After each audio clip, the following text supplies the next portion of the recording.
और कहानी की शुरुआत हम करते हैं 1885 में कांग्रेस की स्थापना से। तो भारत के राष्ट्रीय आंदोलन में कांग्रेस की स्थापना देश में एक बड़े आंदोलन का नेतृत्व करने तथा अंग्रेजी सरकार के सुरक्षा कपाट के रूप में हुआ था। तो जैसा कि हमने पढ़ रखा है कि कांग्रेस की स्थापना अंग्रेजों ने अपने बचाव के लिए की थी और बाद में इसी कांग्रेस का देश की आजादी में एक महत्वपूर्ण योगदान रहा था। तो ये हमने पढ़ रखा है। तो कांग्रेस की स्थापना कब हुई थी? तो 28 दिसंबर 1885 को कांग्रेस की स्थापना हुई थी। इसके संस्थापक कौन है? तो ए.ओ. ह्यूम इसके संस्थापक हैं, जिनका नाम है एलन ऑक्टेवियन ह्यूम, जो कि स्कॉटलैंड के थे। और कहाँ पर इसकी स्थापना हुई थी? तो कांग्रेस की स्थापना मुंबई के गोकुल दास तेजपाल संस्कृत विद्यालय में इसकी स्थापना हुई थी। और उस समय वायसराय कौन थे? तो लॉर्ड डफरिन उस समय वायसराय थे। और जब कांग्रेस की स्थापना हुई थी तो पहले इसका नाम भारतीय राष्ट्रीय संघ था और बाद में दादा भाई नौरोजी ने इसका नामकरण भारतीय राष्ट्रीय कांग्रेस कर दिया। पहले इसका नाम क्या था? भारतीय राष्ट्रीय संघ था। दादा भाई नौरोजी ने इसका नाम भारतीय राष्ट्रीय कांग्रेस कर दिया था। और बात की जाए तो कांग्रेस के प्रथम अधिवेशन के अध्यक्ष कौन थे? तो व्योमेश चंद्र बनर्जी थे। और कांग्रेस के प्रथम मुसलमान अध्यक्ष कौन थे? तो बदरुद्दीन तैयब जी। और प्रथम यूरोपियन जिसने कांग्रेस के अधिवेशन की अध्यक्षता की थी तो उनका नाम था जॉर्ज यूले। और प्रथम महिला जिसने कांग्रेस के अधिवेशन को संबोधित किया था, यानी कि वहां पर भाषण दिया था, तो प्रथम महिला थी जिन्होंने कांग्रेस के अधिवेशन को संबोधित किया था। इनका नाम था कादम्बिनी गांगुली। उसके बाद है प्रथम यूरोपियन महिला तथा प्रथम महिला अध्यक्ष जिसने कांग्रेस के अधिवेशन की अध्यक्षता की थी, तो इनका नाम था एनी बेसेंट। तो देखिए, प्रथम महिला जिन्होंने कांग्रेस के अधिवेशन को संबोधित किया था उनका नाम था कादम्बिनी गांगुली। और प्रथम महिला जिन्होंने कांग्रेस के अधिवेशन की अध्यक्षता की थी उनका नाम था एनी बेसेंट। यहाँ पर एक और सवाल भी बन सकता है कि प्रथम भारतीय महिला कौन थी जिन्होंने कांग्रेस के अधिवेशन की अध्यक्षता की थी? तो उनका नाम सरोजिनी नायडू होगा। ये सब मैंने आपको कांग्रेस अधिवेशन वाली वीडियो में पढ़ा रखा है। तो किस अधिवेशन में पहली बार भारत का राष्ट्रीय गीत वंदे मातरम गाया गया था? तो 1896 के कोलकाता कांग्रेस अधिवेशन में पहली बार वंदे मातरम गाया गया था। और जब वंदे मातरम गाया गया था तो उस समय जो कांग्रेस के अध्यक्ष कौन थे? तो उस समय कांग्रेस के अध्यक्ष थे रहमतुल्लाह सयानी। और जो वंदे मातरम गीत है ये बंकिम चंद्र चटर्जी के द्वारा लिखा गया है। तो कांग्रेस के स्थापना के बाद अब हम अगली महत्वपूर्ण घटना पर चलते हैं। तो 1905 में बंगाल का विभाजन कर दिया गया था। तो इसका उद्देश्य क्या था? तो अंग्रेजों का उद्देश्य था कि हिंदुओं और मुस्लिमों की एकता को तोड़ा जाए। और उस समय वायसराय कौन था? तो लॉर्ड कर्जन वायसराय था। और यह लागू कब हुआ था? यानी कि बंगाल का विभाजन लागू कब से किया गया था? तो यह 16 अक्टूबर 1905 से लागू हुआ था। पहले आप देख रहे हैं तो पहले बंगाल बहुत बड़ा होता था। इसमें बंगाल, बिहार, उड़ीसा, असम और जो बांग्लादेश बन गया, पूरा मिलाकर ये बंगाल होता था। परंतु 1905 में बंगाल का विभाजन कर दिया गया। एक बन गया पश्चिमी बंगाल और एक बन गया पूर्वी बंगाल। तो पूर्वी बंगाल में कौन सा क्षेत्र है? आप ये देख रहे हैं ना, ये पूर्वी बंगाल में इतना क्षेत्र बांट दिया गया जिसमें पूर्व का बंगाल और असम वाला क्षेत्र इसे पूर्वी बंगाल कह दिया गया। और इस क्षेत्र में मुस्लिम आबादी ज्यादा थी और जो पश्चिमी बंगाल था इसमें हिंदू आबादी ज्यादा थी। तो पश्चिमी बंगाल में कौन कौन सा क्षेत्र था? तो बंगाल, बिहार और उड़ीसा, ये पश्चिम बंगाल में आता था। तो आप देख रहे हैं कि आबादी के हिसाब से जहाँ पर हिंदू आबादी ज्यादा थी उसे पश्चिम बंगाल बना दिया गया और जहाँ पर मुस्लिम आबादी ज्यादा थी उसे पूर्वी बंगाल बना दिया गया। तो हिंदू और मुस्लिम की एकता को तोड़ने के लिए बंगाल का विभाजन किया गया था। परंतु लॉर्ड कर्जन ने यह तर्क दिया था कि जो बंगाल का क्षेत्र है यह बहुत बड़ा है और प्रशासकीय सुधार के लिए इसे बांटा गया है। परंतु उसका मकसद कुछ और था। हिंदू और मुस्लिम एकता को तोड़ना ही उसका मकसद था। तो इसीलिए 1905 में बंगाल का विभाजन होता है। तो देखिए, 3 दिसंबर 1903 को विभाजन का प्रस्ताव अंग्रेजी संसद में रखा गया था, बंगाल विभाजन का प्रस्ताव। उसके बाद 19 जुलाई 1905 को जनता के सामने ये प्रस्ताव रखा जाता है कि बंगाल का विभाजन किया जाएगा। उसके बाद अगले ही दिन 20 जुलाई 1905 को समाचार पत्रों में भी यह खबर प्रकाशित कर दी जाती है कि अब बंगाल को 2 टुकड़ों में बांट दिया जाएगा। तो 7 अगस्त 1905 से इसका विरोध होना आरंभ हो जाता है और 16 अक्टूबर 1905 को बंगाल का विभाजन कर दिया जाता है। आप देख रहे हैं, बंगाल का विभाजन 2 टुकड़ों में कर दिया गया। एक को बना दिया गया पूर्वी बंगाल और दूसरे को बना दिया गया पश्चिमी बंगाल।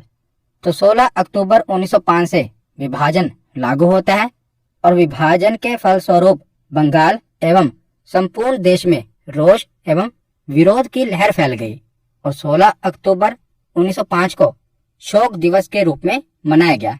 जिस दिन बंगाल का विभाजन किया गया उस दिन को शोक दिवस के रूप में मनाया गया और रविंद्रनाथ टैगोर के आह्वान पर 16 अक्टूबर 1905 को रक्षाबंधन दिवस के रूप में मनाया गया। तो हिंदू और मुस्लिम एकता को बनाए रखने के लिए 16 अक्टूबर 1905 को रक्षाबंधन दिवस मनाया गया और बंगाल विभाजन के अवसर पर ही रविंद्रनाथ टैगोर ने अपना प्रसिद्ध गीत अमार सोनार बांग्ला लिखा था और यह गीत जो इन्होंने लिखा था ना, यही आगे चलकर बांग्लादेश का राष्ट्रगान बन जाता है। अमार सोनार बांग्ला रविंद्रनाथ टैगोर जी के द्वारा लिखा गया था और यह बंगाल विभाजन के समय लिखा गया था। आगे चलकर बांग्लादेश ने इसे अपने राष्ट्रगान के रूप में अपना लिया। तो रविंद्रनाथ टैगोर इकलौते ऐसे व्यक्ति हैं जिन्होंने 2 देशों का नेशनल एंथम लिखा है, एक तो भारत का और दूसरा बांग्लादेश का। तो 1905 के बाद आगे हम चलते हैं 1906 में।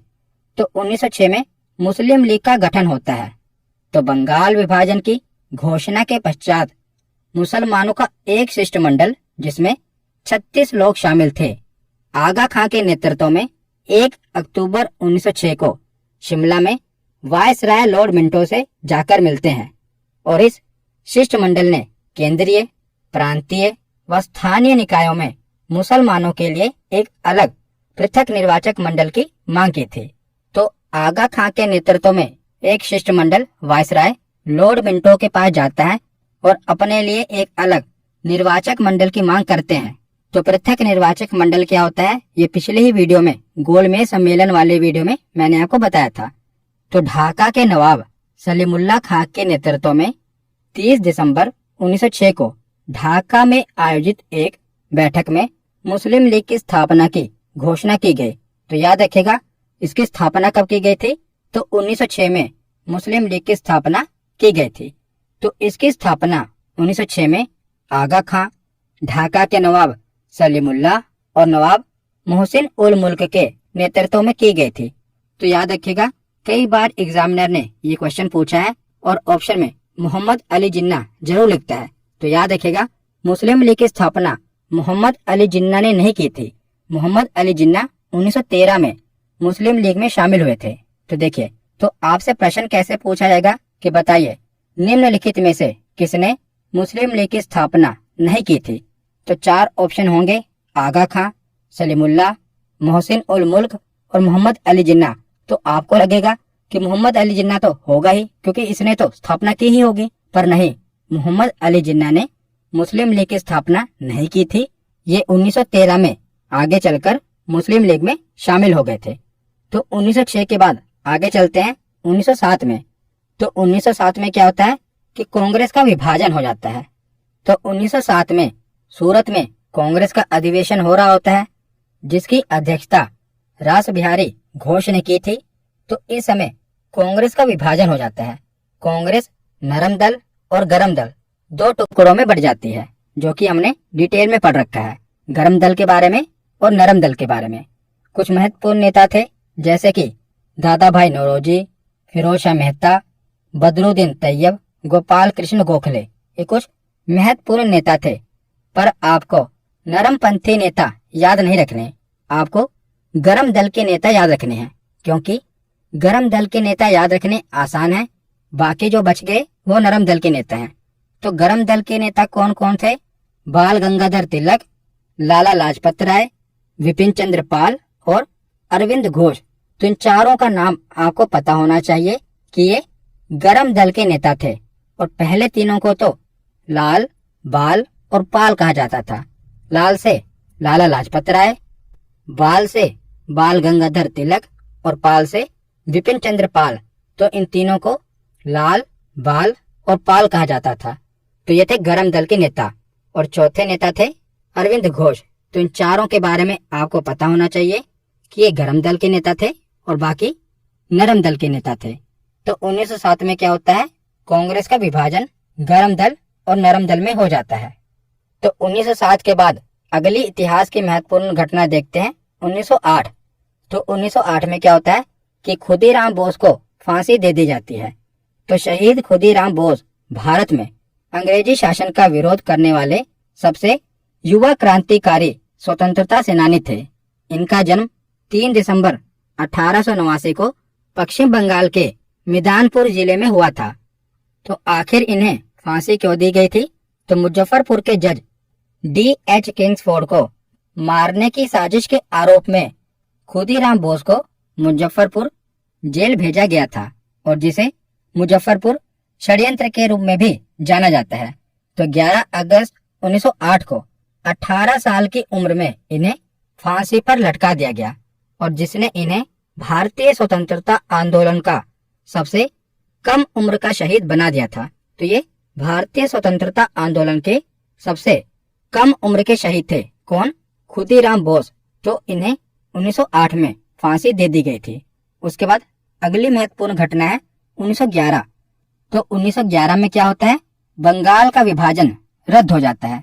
हमने पढ़ा था कि 1905 में बंगाल का विभाजन किया जाता है ना। तो आगे चलकर 1911 में क्या होता है कि बंगाल का विभाजन रद्द कर दिया जाता है, क्योंकि जब बंगाल का विभाजन किया गया तो बहुत ही उग्र रूप से आंदोलन किए जाने लगे। तो आगे चलकर क्या होता है कि 1911 में जो बंगाल का विभाजन किया गया था इसे रद्द कर दिया जाता है। उसके बाद अगली महत्वपूर्ण घटना है 1913 में। तो 1913 में गदर पार्टी की स्थापना होती है। तो गदर पार्टी भारत में अंग्रेजी शासन को समाप्त करने के लिए भारतीयों के द्वारा आयोजित एक अंतरराष्ट्रीय राजनीतिक आंदोलन था।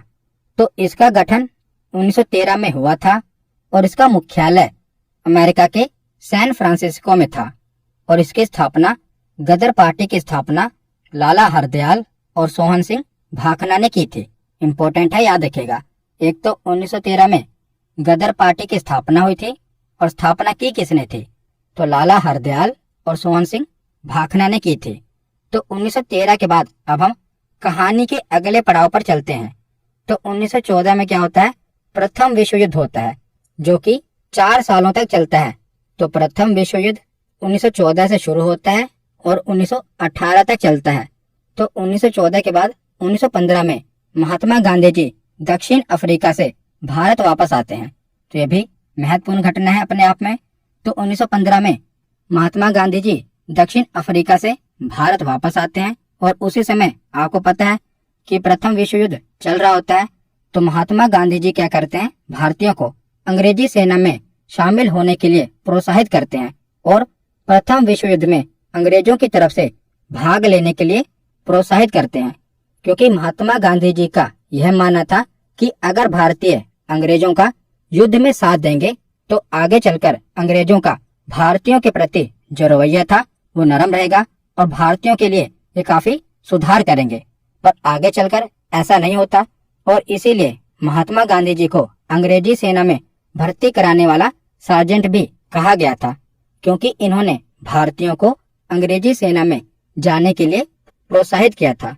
तो 1915 में गांधी जी का भारत में आगमन होता है, और उसके अगले वर्ष 1916 में लखनऊ समझौता होता है। तो 1916 में कांग्रेस का लखनऊ में अधिवेशन हो रहा होता है, जिसके अध्यक्ष कौन होते हैं? अंबिका चरण मजूमदार। और इसमें क्या होता है? तो हमने पीछे पढ़ा था ना कि 1907 में क्या हुआ था? कांग्रेस का विभाजन हो गया था, पर वही आगे चलकर 1916 में नरम दल और गरम दल का एकीकरण हो जाता है। जो कांग्रेस का विभाजन नरम दल और गरम दल में हुआ था ना, वही 1916 में एकीकरण यानी कि दोनों आपस में मिल जाते हैं। और इसी के साथ साथ कांग्रेस और मुस्लिम लीग का भी आपस में समझौता हो जाता है और 1916 में ही होम रूल लीग की स्थापना होती है।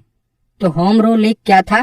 तो यह प्रथम विश्व युद्ध के समय प्रथम भारतीय प्रतिक्रिया थी, जो कि आयरिश होम रूल लीग से प्रेरित थी। तो इस आंदोलन का उद्देश्य राजनीतिक शिक्षा और सार्वजनिक बैठकों आदि के माध्यम से स्वशासन को प्राप्त करना था। स्वशासन यानी कि खुद के शासन को प्राप्त करना था। तो देखिए, भारत में होम रूल लीग की स्थापना दो लोगों ने की थी। बात करें मद्रास में, तो मद्रास में होम रूल लीग की स्थापना एनी बेसेंट ने की थी और पुणे में होम रूल लीग की स्थापना बाल गंगाधर तिलक जी ने की थी। तो याद रखिएगा, मद्रास में होम रूल लीग की स्थापना किसने की थी? एनी बेसेंट ने। और पुणे में होम रूल लीग की स्थापना किसने की थी? तो बाल गंगाधर तिलक ने। तो 1916 में होम रूल लीग की स्थापना होती है और उसके बाद 1917 से जो गांधी जी भारत में आए थे ना, अब वो एक्शन मोड में आ जाते हैं, यानी कि वो भारत में अपना पहला आंदोलन करते हैं 1917 में। तो यह चंपारण आंदोलन था। तो 1917 में चंपारण, जो कि बिहार में है, तो बिहार के एक स्थानीय नेता जिनका नाम था राजकुमार शुक्ल, वे गांधी जी से मिलने आए और उन्हें चंपारण की स्थिति के बारे में बताया और उन्होंने गांधी जी को चंपारण की 3 कठिया प्रणाली के बारे में जानकारी दी और गांधी जी को चंपारण चलने के लिए कहा। तो ये 3 कठिया प्रणाली क्या थी? तो 19वीं शताब्दी के प्रारंभ में अंग्रेज बगान मालिकों ने किसान से यह करार कर लिया था कि वे अपनी भूमि के 3/20वें हिस्से पर नील की खेती अवश्य करेंगे और इसी 3/20वें हिस्से पर नील की खेती को 3 कठिया प्रणाली कहा गया। तो अंग्रेजी बगान मालिकों ने भारतीयों को अपने खेतों के 3/20वें हिस्से पर नील की खेती करने के लिए जबरदस्ती की। तो इसी 3/20वें हिस्से पर नील की खेती को 3 कठिया प्रणाली कहा जाता है। तो इसमें क्या हुआ? तो महात्मा गांधी जी ने चंपारण में आंदोलन कर दिया। तो हमने गांधी युग वाली वीडियो में इसके बारे में डिटेल में पढ़ रखा है।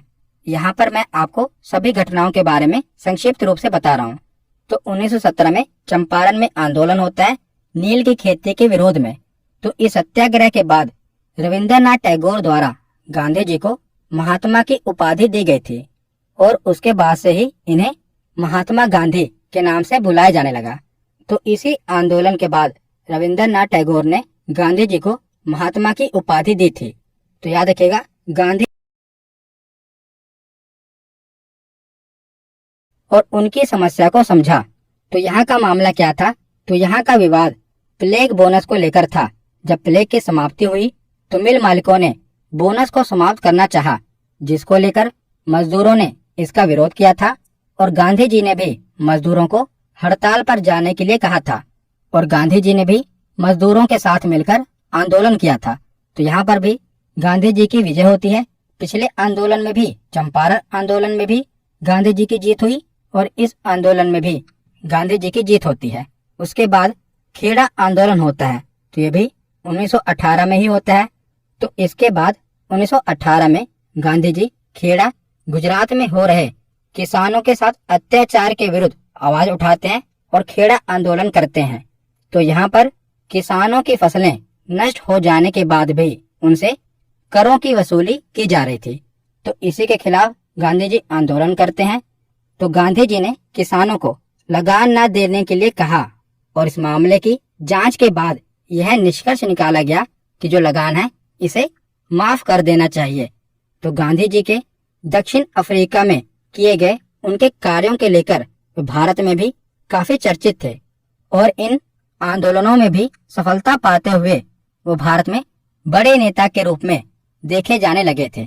तो जैसा कि हमने देखा कि गांधी जी 1915 में भारत वापस आए थे और उसके बाद उन्होंने 3 आंदोलन किए। 1917 में चंपारण आंदोलन, 18 में अहमदाबाद मिल मजदूर आंदोलन और 18 में ही खेड़ा आंदोलन। और तीनों आंदोलनों में वो सफल रहे, जिसके बाद वो भारत में बड़े नेता के रूप में देखे जाने लगे। तो अब हम कहानी को आगे बढ़ाते हैं। तो 1918 के बाद 1919 में चलते हैं। तो 1919 में रोलेट एक्ट आता है। तो रोलेट एक्ट क्या है? तो 1914 से लेकर 1918 तक विश्व युद्ध चला और भारतीयों को लग रहा था कि अगर हम अंग्रेजों का साथ देंगे, जो कि उन्होंने दिया, तो प्रथम विश्व युद्ध के बाद अंग्रेज भारतीयों के लिए कुछ अच्छा लेकर आएंगे। पर अंग्रेज क्या लेकर आए? Rowlatt act. तो जब 1918 में विश्व युद्ध समाप्त हो गया था, तो उसके बाद ही 1919 में अंग्रेजों के द्वारा रोलेट एक्ट भारत में लाया गया था। परंतु इस एक्ट में भारतीयों के लिए कोई अच्छी बात नहीं थी, जैसा गांधी जी और भारत के लोग सोच रहे थे। क्योंकि जैसे हमने ऊपर चर्चा की थी कि गांधी जी भारतीयों को विश्व युद्ध में अंग्रेजों की मदद के लिए अंग्रेजी सेना में भर्ती होने के लिए प्रोत्साहित कर रहे थे, ताकि विश्व युद्ध के बाद अंग्रेज भारत के लिए कुछ अच्छे कदम उठाएंगे। परंतु ऐसा कुछ नहीं होता। अंग्रेज क्या लेकर आते हैं? Rowlatt act. तो रोलेट एक्ट क्या था? तो इसे बिना अपील, बिना वकील और बिना दलील का कानून कहा जाता है। क्यों कहा जाता है? क्योंकि इस एक्ट में था कि अंग्रेजों को अगर किसी पर शक होता है ना, तो शक के आधार पर भी वो किसी भी व्यक्ति को गिरफ्तार कर सकते हैं और उस पर मुकदमा चला सकते हैं। तो इसीलिए इसे बिना अपील, बिना वकील और बिना दलील का कानून कहा गया कि किसी पर भी शक के आधार पर उसे गिरफ्तार कर लो और उस पर देशद्रोह का भी मुकदमा चला सकते हैं। तो इसे रोलेट एक्ट कहा गया। इसको बिना अपील, बिना वकील और बिना दलील का कानून कहते हैं। और गांधी जी ने इसे काला कानून कहा था। तो इस कानून के बाद क्या हुआ कि भारतीय बाहर निकले और आंदोलन किया। और उसी आंदोलन में पंजाब के दो लोकप्रिय नेता डॉक्टर सत्यपाल और डॉक्टर सैफुद्दीन किचलू की गिरफ्तारी हो जाती है। ये भी आंदोलन कर रहे थे और अंग्रेजों ने क्या किया? रोलेट एक्ट आ ही गया था, तो शक के आधार पर ही इनको गिरफ्तार कर लिया। डॉक्टर सत्यपाल और डॉक्टर सैफुद्दीन किचलू इनको गिरफ्तार कर लिया। तो इनकी गिरफ्तारी के बाद जनता का आक्रोश तेज हो गया और कई जगह हिंसाएं देखने को मिली। और इसी घटना के बाद जलियांवाला बाग का नरसंहार होता है। तो अमृतसर शहर में 13 अप्रैल 1919 को शाम 5 बजे जलियांवाला बाग में एक विशाल सभा रोलेट एक्ट को वापस लेने के लिए और डॉक्टर सत्यपाल और डॉक्टर सैफुद्दीन किचलू की जो गिरफ्तारी की गई है उन्हें रिहा करने के लिए भाषण चल रहा था। तभी क्या होता है कि एक सैन्य अधिकारी ब्रिगेडियर जनरल रोगिनाल डायर ने फौज द्वारा भीड़ पर गोली चलाने का आदेश दे दिया। और इस घटनाकांड में लगभग 1500 लोग मारे गए। और वैसे सरकारी आंकड़ों की बात की जाए तो सरकारी आंकड़ों के अनुसार जो मारे गए लोगों की संख्या है वो केवल 379 है और घायलों की संख्या बताई गई है 1200। परंतु आपको पता ही है कि सरकारी आंकड़ों में हमेशा कम आंकड़े ही दिए जाते हैं। और वैसे इस घटना में लगभग 1500 लोग मारे गए थे। वो सभी निहत्थे थे और जनरल डायर के द्वारा उन पर गोली चलाने के आदेश दे दिए गए, जिनके बाद लगभग 1500 लोग मारे गए थे। और जलियांवाला बाग नरसंहार के समय भारत का वायसराय कौन था?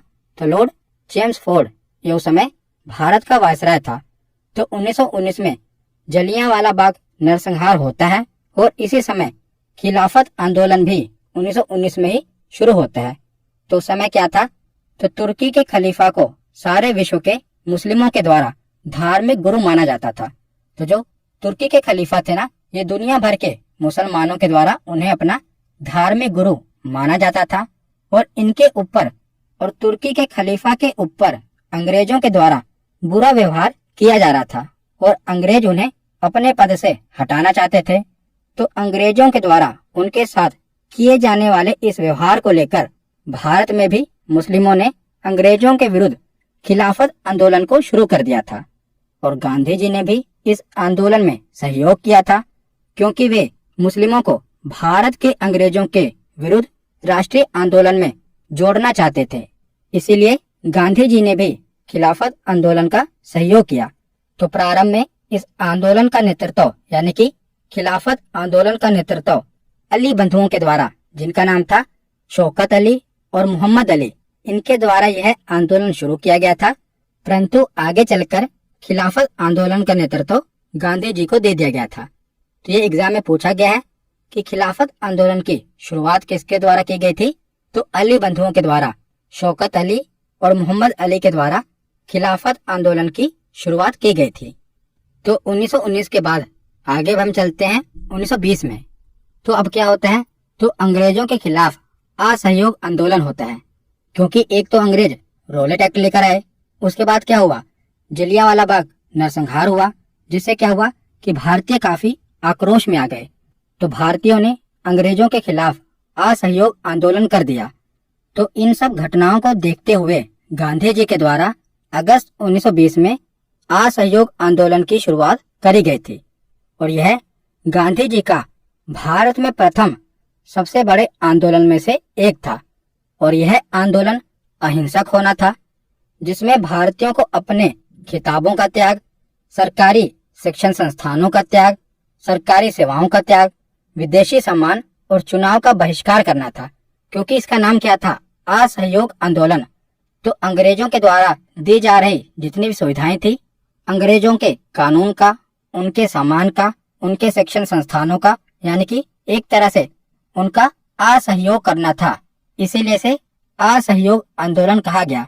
और इसमें गांधी जी ने भी अपनी केसर हिंद की उपाधि त्याग दी थी। तो जब गांधी जी 1915 में दक्षिण अफ्रीका से भारत वापस आए थे ना, तो हमने पढ़ा था उन्होंने भारतीयों को प्रोत्साहित किया था कि वो अंग्रेजों का साथ दें, अंग्रेजी सेना में उनके साथ लड़ें। तो उस समय अंग्रेजों ने खुश होकर गांधी जी को केसरे हिंद की उपाधि दी थी, और वही केसरे हिंद की उपाधि गांधी जी असहयोग आंदोलन में त्याग देते हैं। तो असहयोग आंदोलन चल ही रहा होता है कि अगली एक महत्वपूर्ण घटना घट जाती है, जिसे कहते हैं चौरी चौरा कांड। तो 5 फरवरी 1922 को गोरखपुर जिले में चौरी चौरा में किसानों के एक जुलूस पर पुलिस वाले क्या करते हैं, गोलियां चला देते हैं, जिसके बाद क्या होता है कि भीड़ के द्वारा थाने को जला दिया जाता है, और इसमें 22 पुलिसकर्मी मारे जाते हैं। और इस घटना के बाद गांधी जी ने इस असहयोग आंदोलन को हिंसात्मक होते हुए देख इसको समाप्त करने का निर्णय लिया। हमने पढ़ा था कि जो असहयोग आंदोलन होना था ये अहिंसक होना था, पर यहाँ पर क्या होता है, हिंसा घट जाती है। जिसके बाद गांधी जी क्या कहते हैं कि इस असहयोग आंदोलन को समाप्त करना होगा, परंतु इस असहयोग आंदोलन को समाप्त करने के फैसले की आलोचना बहुत भारतीय नेताओं ने की थी, जैसे कि सुभाष चंद्र बोस के द्वारा इस फैसले को राष्ट्रीय संकट कहा गया था। इसके साथ कई नेता जैसे कि चित्तरंजन दास, लाला लाजपत राय, मोतीलाल नेहरू आदि ने भी इस असहयोग आंदोलन को समाप्त करने के इस फैसले की आलोचना की थी, परंतु गांधी जी अपने इस फैसले पर डटे रहे, और आगे चलकर इन सभी ने गांधी जी के इस फैसले को स्वीकार कर लिया था और असहयोग आंदोलन को समाप्त कर दिया। तो चौरी चौरा कांड के बाद असहयोग आंदोलन समाप्त हो जाता है। उसके बाद 1923 में स्वराज स्थापना होती है। तो इसके बाद कुछ नेता थे जो कि गांधी जी के विचारों से सहमत नहीं रहा करते थे, जैसे कि चित्तरंजन दास और मोतीलाल नेहरू, जो गांधी जी के विचारों के साथ सहमत नहीं रहा करते थे। तो इन्होंने एक नई पार्टी की स्थापना करने का निर्णय लिया था। तो इसी क्रम में चित्तरंजन दास और मोतीलाल नेहरू ने इलाहाबाद में मार्च 1923 में स्वराज पार्टी की स्थापना की थी। तो याद रखेगा 1923 में स्वराज पार्टी की स्थापना होती है, किसके द्वारा की जाती है, तो चित्तरंजन दास और मोतीलाल नेहरू के द्वारा 1923 में स्वराज पार्टी की स्थापना होती है। और उसके अगले ही वर्ष 1924 में बेलगांव में महात्मा गांधी जी के द्वारा कांग्रेस के अधिवेशन की अध्यक्षता की जाती है। तो इतना खास क्यों है, क्योंकि महात्मा गांधी जी के द्वारा केवल एक बार ही कांग्रेस के अधिवेशन की अध्यक्षता की गई थी, और ये बेलगांव में की गई थी। तो ये कांग्रेस का 40वां अधिवेशन था और एकमात्र अधिवेशन था जिसमें गांधी जी अध्यक्ष बने थे। उसके बाद अगली महत्वपूर्ण घटना है साइमन कमीशन का भारत में आना। तो साइमन कमीशन 3 फरवरी 1928 को विलायत से मुंबई पहुंचा था, और यहाँ इसका स्वागत देशव्यापी हड़ताल से हुआ था। और जब यह कमीशन दिल्ली पहुंचा था तो इसको काले झंडे दिखाए गए थे, और साइमन कमीशन वापस जाओ के नारे के साथ इसका विरोध किया गया था।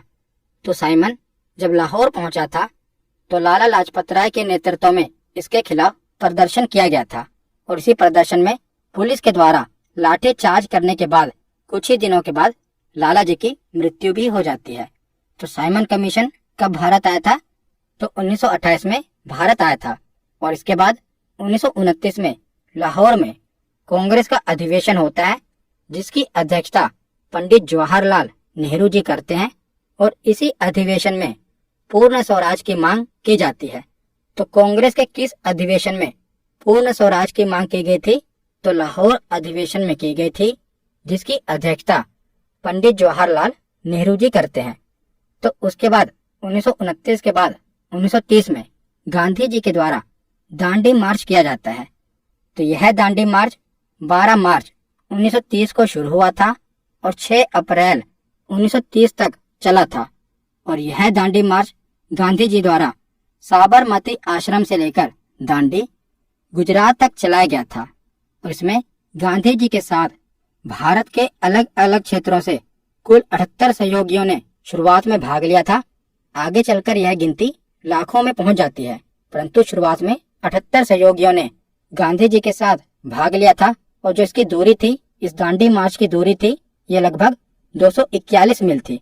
तो आपको पता ही है कि नमक पर कर लगाने के कानून के विरुद्ध गांधी जी ने दांडी मार्च किया था। और यह मार्च 12 मार्च 1930 को शुरू हुआ था, जो कि साबरमती आश्रम से शुरू हुआ था। और 6 अप्रैल 1930 को दांडी में जाकर यह दांडी मार्च खत्म हुआ था। तो दांडी मार्च के बाद अगली महत्वपूर्ण घटना होती है प्रथम गोलमेज सम्मेलन। तो पिछले ही वीडियो में मैंने आपको तीनों गोलमेज सम्मेलन डिटेल में पढ़ा दिए। तो प्रथम गोलमेज सम्मेलन क्या है? तो जैसा कि आप देख रहे हैं कि भारत में आंदोलन चल रहे हैं, तो अंग्रेजों को ये पता लग जाता है कि अगर भारत में ज्यादा देर तक शासन करना है तो भारतीयों का सहयोग मिलना जरूरी है। क्योंकि अगर भारत पर लंबे समय तक शासन करना है तो भारतीयों का सहयोग जरूरी है। भारतीयों को भी प्रशासन में जगह देनी पड़ेगी। तो इसीलिए प्रथम गोलमेज सम्मेलन का आयोजन किया जाता है लंदन में। और लंदन में भारत के अलग अलग राजनीतिक दलों को बुलाया जाता है और कहा जाता है कि आप यहाँ पर आओ और अपनी समस्याएं हमें बताओ, हम आपकी समस्याओं का निपटारा करेंगे, हम आपका सहयोग करेंगे और आपको भी प्रशासन में हिस्सा देंगे। तो यह सम्मेलन जो प्रथम गोलमेज सम्मेलन हुआ था, ये 12 नवंबर 1930 से लेकर 19 जनवरी 1931 ईस्वी तक चला था। तो 1930 में यह सम्मेलन हुआ था। और प्रथम गोलमेज सम्मेलन सेंट जेम्स पैलेस लंदन में आयोजित हुआ था। तो प्रथम गोलमेज सम्मेलन के समय ब्रिटिश सम्राट कौन था? तो जॉर्ज पंचम। अंग्रेजी प्रधानमंत्री कौन थे? तो रैमजे मैकडोनाल्ड। और उस समय गवर्नर जनरल यानी कि वायसराय कौन थे? तो लॉर्ड इरविन। ये तीनों ही क्वेश्चन पूछे जाते हैं कि प्रथम गोलमेज सम्मेलन के समय किंग कौन थे? तो जॉर्ज पंचम थे। प्रधानमंत्री यानी कि ब्रिटिश प्रधानमंत्री कौन थे? तो तीनों ही गोलमेज सम्मेलन में ब्रिटिश प्रधानमंत्री थे रैमजे मैकडोनाल्ड। और उस समय वायसराय कौन थे? तो लॉर्ड इरविन। तो पहले गोलमेज सम्मेलन में 89 प्रतिनिधियों ने भाग लिया था। और इसमें ब्रिटिश राजनीतिक दलों के 16 प्रतिनिधि शामिल थे और भारत की तरफ से 73 प्रतिनिधियों ने भाग लिया था, जिसमें से 16 देशी रियासतों से थे और बाकी 57 राजनीतिक नेता थे। तो कुल मिलाकर 89 प्रतिनिधियों ने पहले गोलमेज सम्मेलन में भाग लिया था। परंतु कांग्रेस की तरफ से कोई भी प्रतिनिधि इस सम्मेलन में उपस्थित नहीं हुआ था, क्योंकि इस समय सविनय अवज्ञा आंदोलन चल रहा था भारत में। तो भारत में एक तरफ तो अंग्रेजों के खिलाफ आंदोलन चल रहा है, जिसका नेतृत्व तो कांग्रेस कर रही है। तो कांग्रेस एक तरफ तो अंग्रेजों के खिलाफ आंदोलन कर रही है, तो ऐसे में वो कैसे किसी भी सम्मेलन में जो कि अंग्रेजों के द्वारा रखा गया था उसमें भाग कैसे लें? तो इसीलिए कांग्रेस का कोई भी प्रतिनिधि इस गोलमेज सम्मेलन में उपस्थित नहीं हुआ था। तो प्रथम गोलमेज सम्मेलन के बाद होता है द्वितीय गोलमेज सम्मेलन। तो प्रथम गोलमेज सम्मेलन में कांग्रेस के द्वारा भाग नहीं लिया गया, जिसके बाद क्या होता है, गांधी जी और भारत के वायसराय इरविन के बीच में समझौता होता है। तो इरविन के द्वारा गांधी जी की कुछ मांगे मान ली जाती है और इरविन गांधी जी से कहता है कि हमारे भी कुछ शर्तें हैं कि आपको जो ये आंदोलन चल रहा है सविनय अवज्ञा आंदोलन, इसे समाप्त करना होगा और दूसरे गोलमेज सम्मेलन में भाग लेना होगा। तो गांधी जी और इरविन के बीच में समझौता हो जाता है, जिसके बाद क्या होता है, गांधी जी दूसरे गोलमेज सम्मेलन में भाग लेते हैं। तो दूसरा गोलमेज सम्मेलन 1931 को शुरू हुआ था और इसमें कांग्रेस ने भी भाग लिया था। तो कांग्रेस की तरफ से गांधी जी ने इस सम्मेलन में भाग लिया था और यह सम्मेलन लंदन में ही हुआ था। तो तीनों ही गोलमेज सम्मेलन लंदन में ही हुए थे। तो इस समय भी ब्रिटिश सम्राट कौन था? जॉर्ज पंचम। प्रधानमंत्री रैमजे मैकडोनाल्ड था, परंतु वायसराय बदल गया था। पहले गोलमेज सम्मेलन में वायसराय कौन था? तो पहले गोलमेज सम्मेलन में लॉर्ड इरविन वायसराय था, परंतु दूसरे गोलमेज सम्मेलन में लॉर्ड वेलिंगटन वायसराय बन गया था। याद रखिएगा। तो यहाँ हम देख लेते हैं। तो दूसरे गोलमेज सम्मेलन में जिन्होंने पहले गोलमेज सम्मेलन में भाग लिया था वो प्रतिनिधि तो आए ही थे, उसके अलावा कांग्रेस की तरफ से कौन आए थे? तो महात्मा गांधी जी। ये कांग्रेस के एकमात्र प्रतिनिधि थे जिन्होंने दूसरे गोलमेज सम्मेलन में हिस्सा लिया था। और महिलाओं की प्रतिनिधि कौन थी? तो सरोजनी नायडू और बेगम जहां आरा शाहनवाज। और राष्ट्रीय दल के प्रतिनिधि कौन थे? मदन मोहन मालवीय। और दलित वर्ग के प्रतिनिधि कौन थे? तो बाबा साहब भीमराव अंबेडकर। इन्होंने तीनों गोलमेज सम्मेलन में भाग लिया था। और मुसलमानों के प्रतिनिधि कौन थे? तो आगा खां तृतीय, मौलाना शौकत अली और मोहम्मद अली जिन्ना। इन्होंने भी दूसरे गोलमेज सम्मेलन में भाग लिया था, परंतु दूसरा गोलमेज सम्मेलन भी सफल नहीं हो पाया, क्योंकि यहाँ पर सभी ने पृथक निर्वाचक मंडल की मांग रखी थी। जिसके बाद गांधी जी नाराज हो गए थे, क्योंकि यहाँ पर सभी अपने अपने धर्मों के लिए अलग निर्वाचक मंडल की मांग कर रहे थे। जैसे कि मुसलमान, सिख, ये सभी अपने लिए पृथक निर्वाचक मंडल की मांग कर रहे थे। और वैसे भी मुसलमानों को, सिखों को, ईसाइयों को और एंग्लो इंडियन को पृथक निर्वाचक मंडल पहले ही दिया जा चुका था, परंतु वो इसके विस्तार की मांग कर रहे थे। तो पृथक निर्वाचक मंडल क्या होता है? मैंने पिछले ही वीडियो में आपको बताया था कि पृथक निर्वाचक मंडल में क्या होता है कि मान लीजिए कोई भी सीट अगर वो मुस्लिमों के लिए आरक्षित है तो उम्मीदवार कौन होगा? तो मुस्लिम ही उम्मीदवार होगा, और जो उसे वोट देंगे ना वो भी मुस्लिम ही होंगे। तो इसीलिए इसे पृथक निर्वाचक मंडल कहा गया, जहाँ पर उम्मीदवार और मतदाता एक ही वर्ग के होंगे। अगर वो सीट अनुसूचित जाति के लिए रिजर्व है तो जाहिर सी बात है वहाँ पर जो चुनाव लड़ेगा वो तो अनुसूचित जाति का होगा ही, परंतु जो उसको वोट देंगे वो भी केवल अनुसूचित जाति के ही हो सकते हैं, और किसी भी वर्ग का व्यक्ति उस उम्मीदवार को वोट नहीं दे सकता।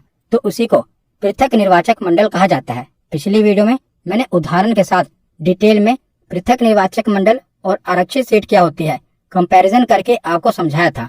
वो वीडियो आप देख लेना, गोलमेज सम्मेलन वाली वीडियो है, वहां पर मैंने बताया था। तो दूसरे गोलमेज सम्मेलन में क्या होता है कि बाबा साहब भीमराव अंबेडकर भी अपने वर्ग के लिए यानी कि दलितों के लिए पृथक निर्वाचक मंडल की मांग कर लेते हैं। जिसके बाद क्या होता है, गांधी जी काफी नाराज हो जाते हैं, क्योंकि गांधी जी को लगता है कि अगर दलितों को पृथक निर्वाचक मंडल दे दिया जाएगा तो इससे हिंदू धर्म में फूट पड़ जाएगी। इसीलिए गांधी जी जब भारत में आते हैं तो आमरण अनशन पर चले जाते हैं। तो इसी बीच में क्या होता है, गांधी जी और बाबा साहब भीमराव अंबेडकर के बीच में पुनः समझौता होता है। तो गांधी जी दलितों के लिए पृथक निर्वाचक मंडल बनाए जाने से बहुत दुखी हुए और 20 सितंबर 1932 से पुणे के यरवदा जेल में आमरण अनशन प्रारंभ कर दिया। जिसके बाद क्या होता है, मदन मोहन मालवीय, डॉक्टर राजेंद्र प्रसाद और सी राजगोपालाचारी के प्रयासों से पुणे में गांधी जी और बाबा साहब भीमराव अंबेडकर के बीच में एक समझौता होता है, जिसे पुणे समझौता कहा जाता है। तो इस समझौते के अनुसार दलितों के लिए पृथक निर्वाचक मंडल समाप्त कर दिया जाएगा, यानी कि दलितों के लिए कोई भी पृथक निर्वाचक मंडल नहीं होगा। इसके बदले में दलितों के लिए जो रिजर्व सीटें थी वो 71 से बढ़ाकर 147 कर दी गई, यानी कि जो प्रांतों में दलितों के लिए पहले रिजर्व सीटें जो 71 थी उन्हें बढ़ाकर अब कितना कर दिया गया, तो 147 कर दिया गया। तो यही है पुणे समझौता, जो कि गांधी जी और बाबा साहब भीमराव अंबेडकर के बीच में हुआ था। तो इसके बाद क्या होता है, तो तीसरा गोलमेज सम्मेलन होता है। तो दूसरे गोलमेज सम्मेलन की विफलता के बाद 17 नवंबर 1932 से लेकर 24 दिसंबर 1932 तक लंदन में तीसरा गोलमेज सम्मेलन आयोजित होता है। और तीसरे गोलमेज सम्मेलन में बहुत ही कम प्रतिनिधियों ने भाग लिया था। तो इस समय भी किंग कौन थे, तो जॉर्ज पंचम थे, प्रधानमंत्री रैमजे मैकडोनाल्ड थे, और भारत में वायसराय कौन थे, तो लॉर्ड वेलिंगटन थे। तो तीसरे गोलमेज सम्मेलन में कांग्रेस ने भाग नहीं लिया था, क्योंकि जब दूसरे गोलमेज सम्मेलन में कांग्रेस ने भाग लिया था और वहां पर कोई परिणाम नहीं निकल पाया, जिसके बाद गांधी जी भारत वापस जाते हैं और दोबारा से सविनय अवज्ञा आंदोलन शुरू कर देते हैं। इसीलिए गांधी जी को पुणे की यरवदा जेल में बंद कर दिया गया था। तो उसी जेल में उन्होंने आमरण अनशन रखा था ना, तभी तो गांधी जी और बाबा साहब भीमराव अंबेडकर के बीच में जो समझौता हुआ था ना, वो पुणे की यरवदा जेल में ही हुआ था। उसके बाद जब तीसरा गोलमेज सम्मेलन होता है तो इसमें कांग्रेस ने भाग नहीं लिया और इंग्लैंड की लेबर पार्टी ने भी इसमें भाग नहीं लिया था और मोहम्मद अली जिन्ना को भी इसमें आमंत्रित नहीं किया गया था। तो तीसरा गोलमेज सम्मेलन भी एक तरह से असफल रहा था। उसके बाद देखते हैं तो 1935 में भारत सरकार अधिनियम 1935 पारित किया जाता है और यह 1937 में लागू होता है। तो यह अधिनियम लॉर्ड लिनलिथिगो के नेतृत्व वाली संयुक्त चयन समिति की रिपोर्ट पर आधारित था। तो जो भारत सरकार अधिनियम 1935 पारित हुआ था ना, अभी जो वर्तमान में भारत का संविधान है, इसमें भी जो भारत सरकार अधिनियम 1935 पारित हुआ था, इसका महत्वपूर्ण हिस्सा अभी भी भारत के संविधान में शामिल है। उसके बाद 1939 में दूसरे विश्व युद्ध की शुरुआत हो जाती है और दूसरा विश्व युद्ध 1 सितंबर 1939 से लेकर 2 सितंबर 1945 तक चलता है। और अगले ही साल यानी कि 1940 में मुस्लिम लीग ने एक अलग देश पाकिस्तान की मांग कर दी थी। इससे पहले ऑफिशियल रूप से पाकिस्तान की मांग नहीं हुई थी, परंतु 1940 में मुस्लिम लीग के द्वारा ऑफिशियली पाकिस्तान की मांग की जाती है। तो 1940 के बाद 1942 में क्रिप्स मिशन भारत में आता है। तो पहले हमने देखा था ना कि जब पहला विश्व युद्ध हुआ था तब भारतीयों ने अंग्रेजों का साथ दिया था और अंग्रेज इसके बदले में क्या लेकर आए थे? रोलेट एक्ट लेकर आए थे। तो अब भारतीय समझ गए थे कि अंग्रेजों का साथ देकर हमें कुछ नहीं मिलेगा। तो उसमें क्या होता है कि अब देख रहे हैं तो अभी क्या हो रहा है, 1939 में दूसरे विश्व युद्ध की शुरुआत होती है। तो क्रिप्स मिशन भारत में आता है। तो इसका उद्देश्य क्या होता है कि दूसरे विश्व युद्ध में भारतीयों का सहयोग प्राप्त करना। परंतु अब भारतीय समझ गए थे कि अंग्रेजों का युद्ध में साथ देकर कोई फायदा नहीं होगा। तो क्रिप्स मिशन 1942 में भारत आया था और स्टेफोर्ड क्रिप्स ब्रिटेन में विंस्टन चर्चिल की गठबंधन सरकार में लेबर मिनिस्टर थे, यानी कि श्रम मंत्री थे। तो इन्हीं के नेतृत्व में क्रिप्स मिशन भारत आया था। तो क्रिप्स मिशन 22 मार्च से 11 अप्रैल 1942 तक भारत आया और इसका उद्देश्य द्वितीय विश्व युद्ध में ब्रिटिश युद्ध के लिए भारतीय सहयोग प्राप्त करना था। परंतु भारतीयों ने मना कर दिया, क्योंकि भारतीय अब समझ गए थे कि अंग्रेजों का साथ देकर कोई फायदा नहीं है। और उसके बाद 1942 में ही भारत छोड़ो आंदोलन शुरू हो जाता है। तो इसी आंदोलन को अगस्त क्रांति के नाम से भी संबोधित किया गया है। तो भारत छोड़ो आंदोलन को ही अगस्त क्रांति या अगस्त आंदोलन के नाम से जानते हैं। तो इसके बाद अंग्रेजों के द्वारा ऑपरेशन 0 आवर चलाया गया, जिसके तहत क्या हुआ कि जो भी भारत छोड़ो आंदोलन को लीड कर रहे हैं, इनको पकड़कर जेल में डाल दिया गया, जिसके तहत गांधी जी सहित लगभग सारे बड़े नेताओं को गिरफ्तार कर लिया गया था। और गांधी जी को अंग्रेजों के द्वारा गिरफ्तार करके आगा खां पैलेस में कैद करा गया था। और अंग्रेजों की ओर से पूरी कोशिश इस आंदोलन को दबाने की हो रही थी, परंतु इस आंदोलन के दूसरी पंक्ति के नेताओं ने अलग अलग क्षेत्रों से यह आंदोलन जारी रखा और इसके साथ साथ लोगों ने भी इस आंदोलन में खूब सहयोग किया था। और यह आंदोलन भारत के अंतिम सबसे बड़ी स्वतंत्रता संग्राम की लड़ाई में से एक बना था, भारत छोड़ो आंदोलन। उसके बाद क्या होता है तो 1945 में शिमला सम्मेलन होता है। तो 1945 में शिमला सम्मेलन आयोजित किया गया था और यह भारत शिमला में वायसराय लॉर्ड वेवेल और भारत के प्रमुख राजनीतिक नेताओं के बीच बैठक हुई थी। और यह वेवेल योजना के प्रावधानों पर चर्चा करने के लिए आयोजित किया गया था। और यह सम्मेलन 24 जून 1945 को शिमला में शुरू हुआ था और 14 जुलाई 1945 तक चला था। परंतु शिमला सम्मेलन विफल साबित हुआ, इसमें से कोई निष्कर्ष नहीं निकला। और 1946 में क्या होता है तो कैबिनेट मिशन भारत आता है। तो इसका उद्देश्य क्या था, तो इस समय यह तय हो गया था कि अब भारत को आजाद कर दिया जाएगा। तो भारत के लिए एक संविधान के निर्माण के संबंध में भारतीय नेताओं के साथ समझौते पर पहुंचना इसका उद्देश्य था। दूसरा इसका उद्देश्य क्या था कि एक संविधान बनाने वाली संस्था तैयार करना, यानी कि संविधान सभा को तैयार करना। और तीसरा इसका उद्देश्य क्या था कि प्रमुख भारतीय दलों के समर्थन से एक कार्यकारी परिषद की स्थापना करना। तो ये कैबिनेट मिशन का उद्देश्य था। तो उसके बाद आगे हम चलते हैं कहानी के आखिरी पड़ाव में 1947 में। तो 22 मार्च 1947 को ब्रिटिश भारत का 34वां एवं अंतिम governor general Lord Mountbatten Bharat आया और लगभग 2 महीनों की वार्ता के पश्चात लॉर्ड माउंटबेटन इस नतीजे पर निकला कि भारत का विभाजन करना जरूरी है। और लॉर्ड माउंटबेटन की योजना के अनुसार भारत और पाकिस्तान 2 अलग देश बना दिए गए। तो 1947 में माउंटबेटन योजना के अनुसार ही भारत और पाकिस्तान 2 अलग देश बना दिए गए। तो उस समय तो भारत के 2 टुकड़े किए गए थे, यानी कि एक पश्चिमी पाकिस्तान बना था और एक पूर्वी पाकिस्तान बना था। जो पूर्वी पाकिस्तान था ये आगे चलकर बांग्लादेश बन जाता है, यानी कि पाकिस्तान से आजाद हो जाता है। परंतु 1947 में भारत को 2 तरफ से बांटा गया था। पश्चिमी तरफ से पश्चिमी पाकिस्तान बनाया गया था और पूर्वी तरफ से पूर्वी पाकिस्तान बनाया गया था। इन दोनों का कंट्रोल पाकिस्तान के पास ही था। परंतु आगे चलकर पूर्वी पाकिस्तान पाकिस्तान से आजाद हो जाता है और बांग्लादेश बन जाता है। तो यहाँ पर हमारा थ्योरी सेक्शन कंप्लीट होता है। अब हम प्रीवियस ईयर क्वेश्चन देखते हैं। तो पहला प्रश्न है कि चंपारण सत्याग्रह के दौरान नील की खेती किस नाम से पहचानी जाती थी। तो चंपारण सत्याग्रह के दौरान नील की खेती को 3 कठिया पद्धति कहते थे। तो इसका सही जवाब है ऑप्शन ए। अगला प्रश्न है कि बंगाल का विभाजन किस वर्ष रद्द किया गया था। तो बंगाल का विभाजन 1905 में हुआ था और इस विभाजन को रद्द किया गया था 1911 में। तो इसका सही जवाब है ऑप्शन सी।